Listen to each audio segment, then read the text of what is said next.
Hey guys, welcome to Entertainment Talk Nation. I'm your host Rob.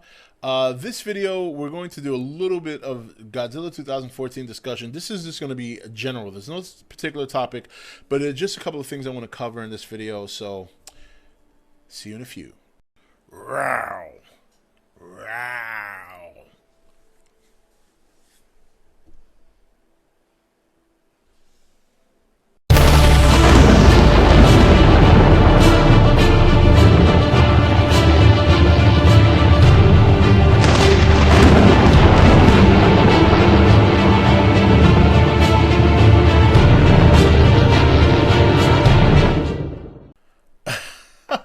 All right, guys, welcome back. I hope you liked that little addition to the intro. I probably won't be doing that all the time, but I figured I'd catch you guys by surprise. Maybe you get a laugh out of somebody. But this video, I've been watching the comments for the last couple of days on the last few videos I've done, and I get the idea that there's a lot of passionate people about, a lot of passion there about Godzilla, and people obviously have their very strong opinions and things like that. Some people were getting a little bit wordy with each other, and I would hope that you guys, try to tone that down. I mean, I can't make you stop. If that's how you're going to talk to each other, that's fine.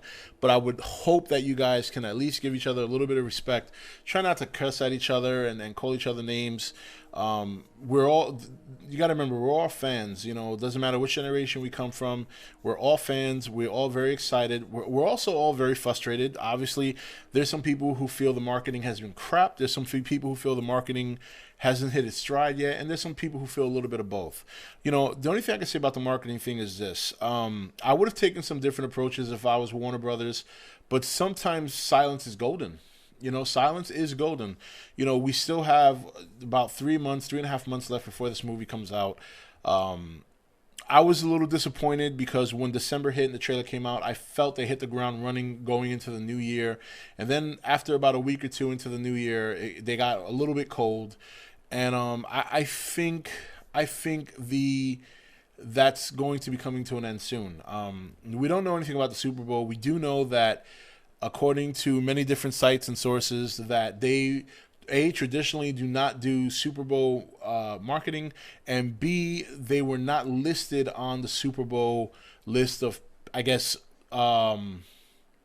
advertisers who bought space for the Super Bowl commercials and stuff like that. Now, there's some people out there who believe that there was a smart move because there's no evidence that shows that Super Bowl marketing helps you. And that's true. There's no evidence. I don't think you could actually do that kind of demographic when you take into account the number of people who watch, the number of money you would have to invest just to get an idea of how many people actually respond to the marketing. However, that's not really the point. The point of advertising on the Super Bowl is because, let's face it, people, the football game in and of itself takes a back seat to everything else. It really does. That's why you have so many viewers. The people who are the hardcore football fans would be the same people who watch football every Sunday. What you get during the Super Bowl is first of all, you get a lot of women who love to watch the halftime show because usually it's somebody they like. This year it's Bruno Mars. A couple of years ago, I remember a couple of years back, actually, quite some time back, you had, the whole Janet Jackson incident with Justin Timberlake and stuff like that.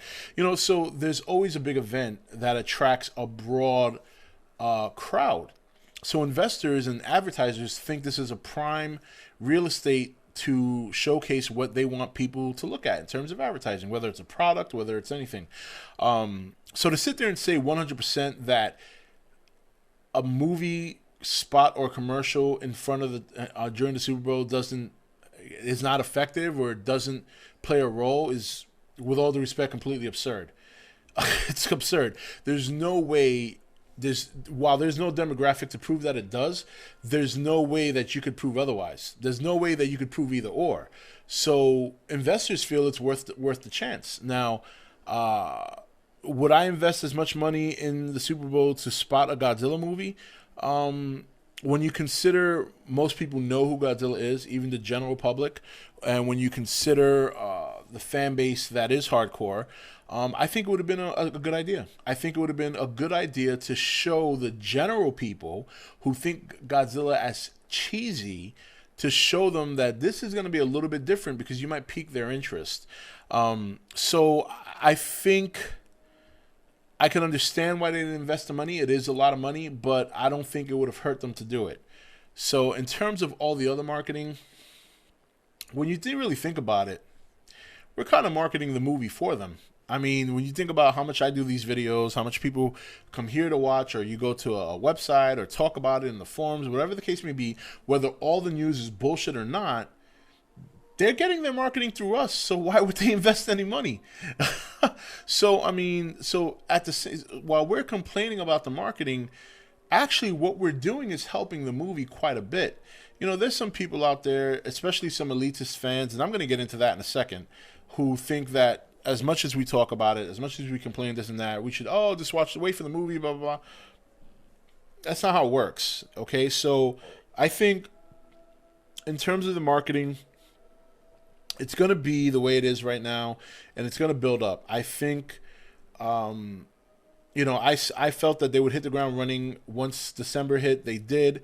I thought they would save that steam a little bit, and I think it would have been good for them to at least spot something. Like you have that whole mutosresearch.net. I think it would have been nice to keep that going, and every time somebody unlocks something, maybe they unlock a picture that hasn't been released. And they don't have to do that every day. They can do that like once every 2 weeks. That's like 2 pictures a month. I think that would have been wise.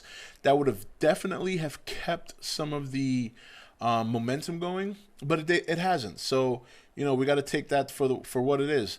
Now, in terms of the fan thing, and this is another issue this is another thing that has been an issue for quite some time. I really haven't addressed it, but I'm going to now because I see it's more and more prevalent as we get closer.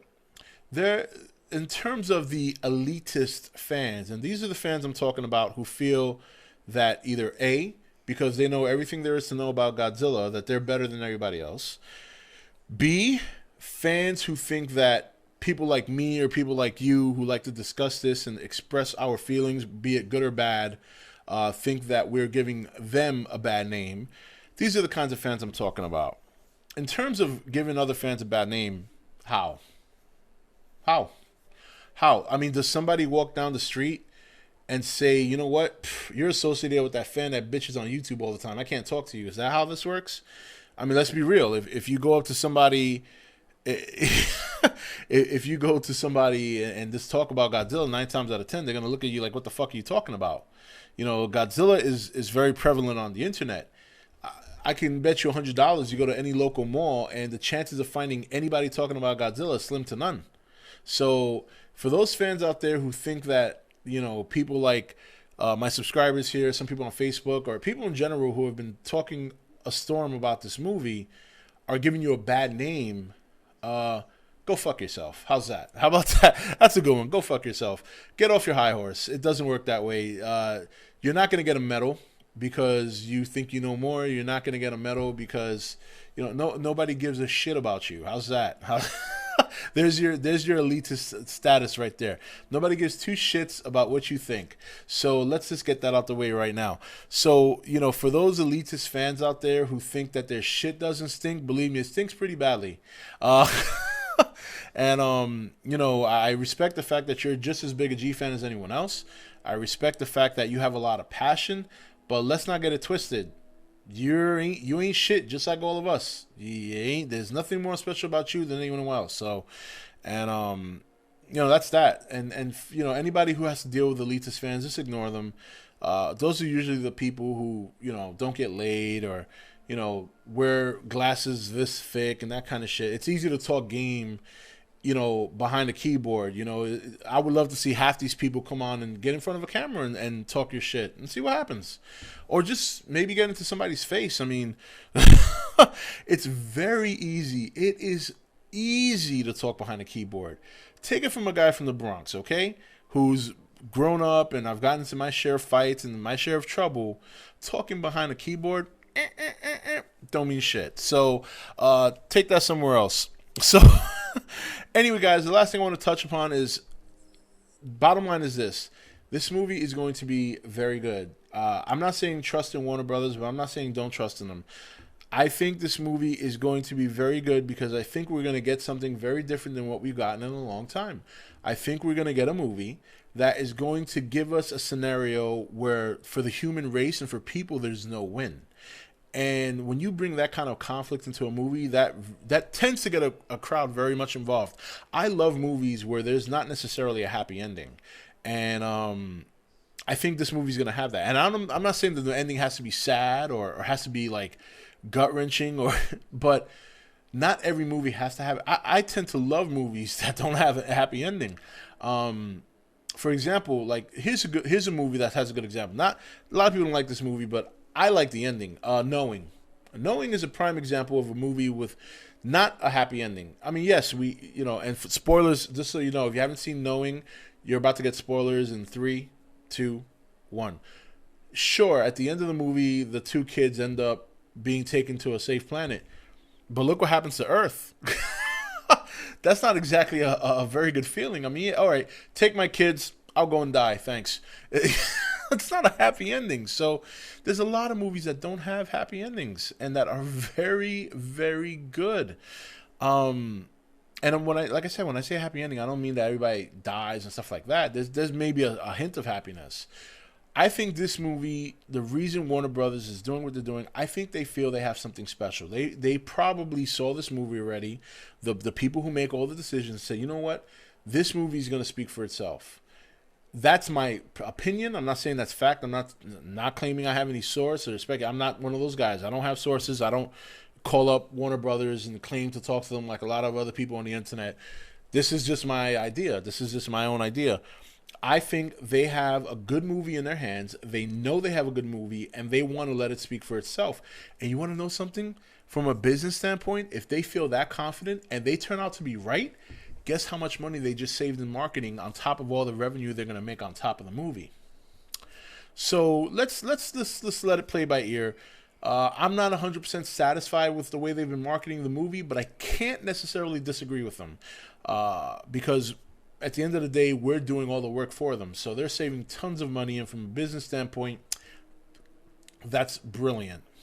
So anyway, guys, that's it for this video. Like I said, just general talk. I wanted to just get into some of the stuff that we've been discussing, handle the elitist group that think that because I don't even want to get into that again. I'll make a whole other video for the elitist one day because there's some other groups of elitist fans I want to talk about. I kind of want to group them all together into one big pot, stir it up, and just shoot my mouth off and let them have it. So, and that'll include Godzilla fans and some Game of Thrones fans and stuff like that.